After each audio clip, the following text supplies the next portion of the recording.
Live, First Alert 4 starts now. Alrighty, it is Monday morning. Yeah, an early one at 4 o'clock in the morning. I'm Justin Andrews, I'm just in for whoever I'm in for. First Alert meteorologist Matt Chambers. You're in for you. I'm in you're for me. Right where you're supposed to be, my friend. Matt Chambers is here. I'm so used to filling in, man. I don't even know what's going on. I know. You and I were together yesterday morning. Yes, I know. I'm kind of confused. Anyways, let's talk about this Monday morning. Got another pretty decent day today. We do. Well, 3 people are recovering this morning after police say there was a shootout between 2 vehicles in South City. Police say it happened around 1 yesterday afternoon here along South Compton next to the Dutchtown neighborhood. Police say 2 victims took themselves to the hospital. A 3rd victim was found near Interstate 55 in Gasconade in critical condition. As we continue to learn more about this shooting from investigators, you'll get an update inside the First Alert 4 News app.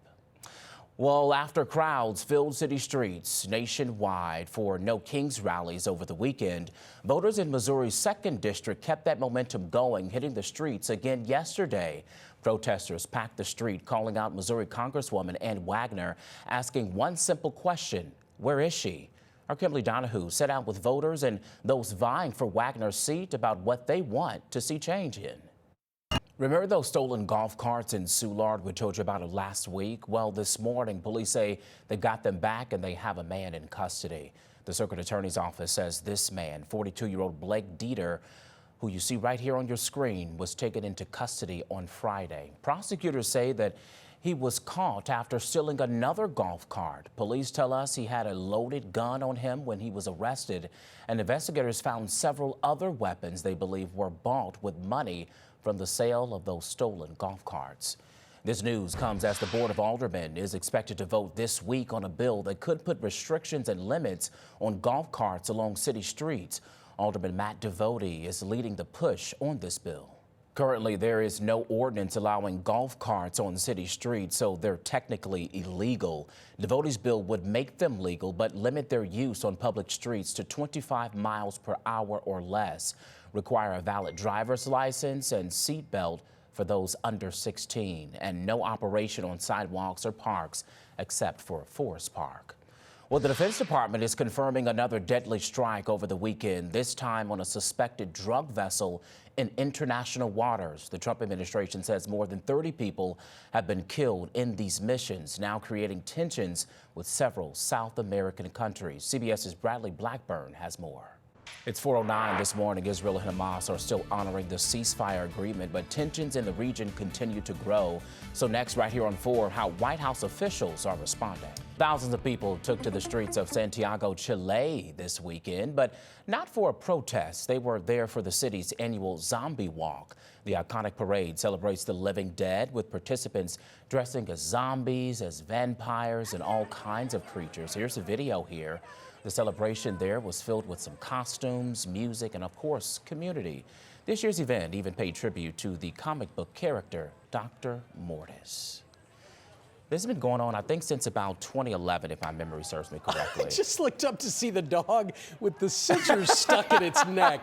That was crazy. Oh, my gosh. Yeah, Very the costumes creative. get pretty creative, right? No doubt about it. I love that. What did you say? Celebrate the living dead? The living dead. Okay. All right. That's how they do it there. To each their own. Yeah, It does to look each like their a lot own. of fun. It does. Tis the season. I'm thinking about this weekend. It's the weekend before Halloween. Okay. A lot of trunk or treats, a lot of outdoor activities.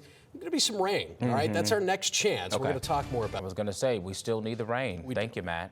Over the weekend, tensions flared in the Middle East as the ceasefire between Israel and Hamas faced a serious test.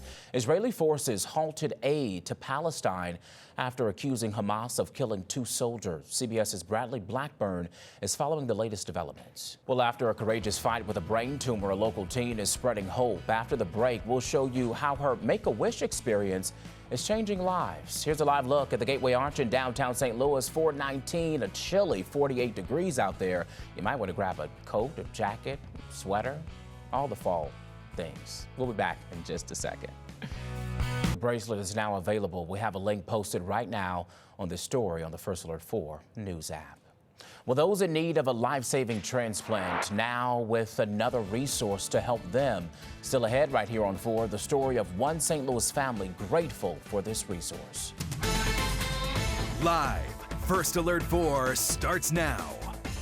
Here's a look right here overlooking Lambert International Airport at a very early morning. It's 4:29, almost 4:30, and we've already got some cars out there on Interstate 70 passing right through the Bridgeton area. Good Monday morning to you. Thank you so much for waking up with us. It's 4:30. I'm Justin Andrews inside the Weather Center with meteorologist Matt Chambers. We've got breezy conditions today. A little bit warmer too today, right? Yeah, that's right. Mid-60s yesterday with a chilly breeze. Winds are relatively calm right now, but when they pick back up again, Justin, it'll be a warmer flow out of the south. So I think we're back. Well, we continue following breaking news of a major internet outage impacting lots of websites and apps right now. This is a global outage connected to Amazon Web Services here. So there's a long list of companies that people are reporting issues with or down.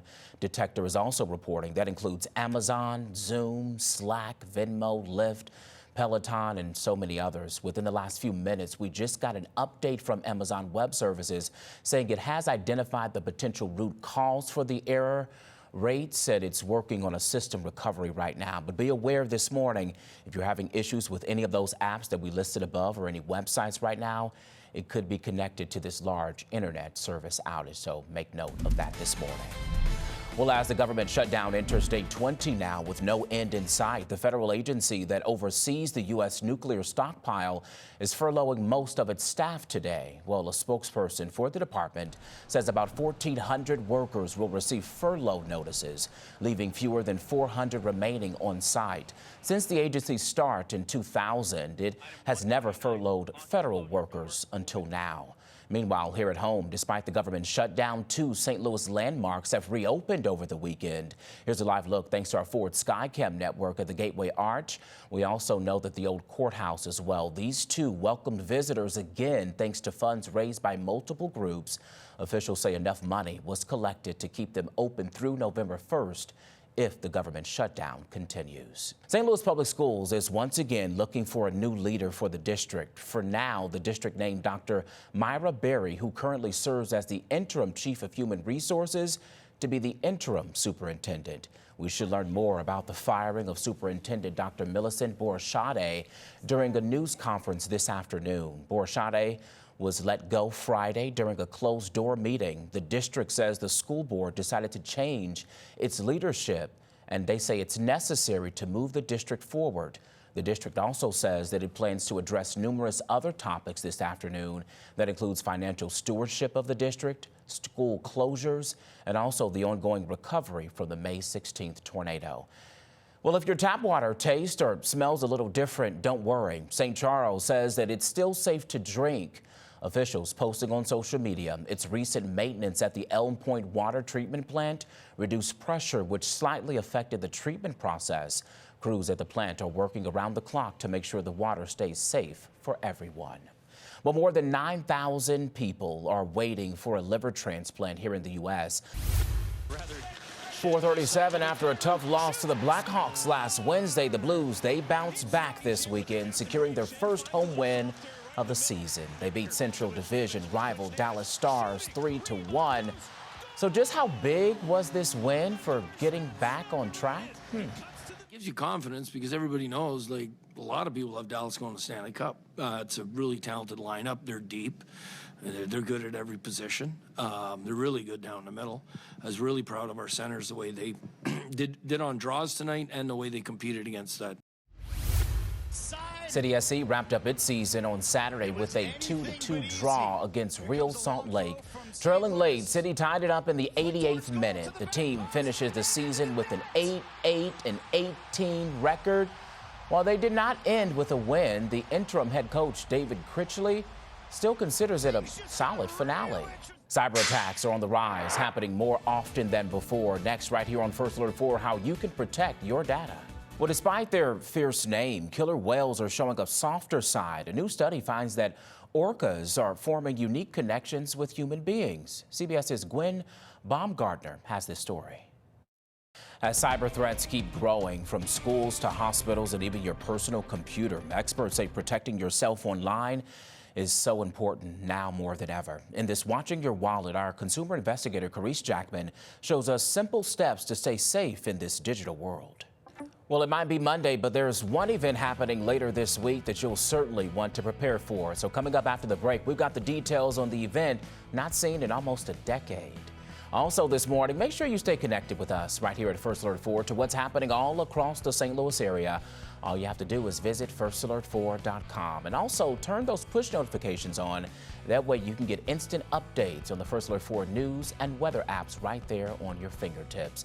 Here's a shot in the Central West End. Well, the cameras in the Central West End overlooking downtown St. Louis got the city lights lit up at 4:52 in the morning. We've got Paige in for Claire this morning. Maurice Drummond making his way into the studio here soon. We've got the whole gang here at 5 o'clock. Stick with us. We'll be back in just a few minutes.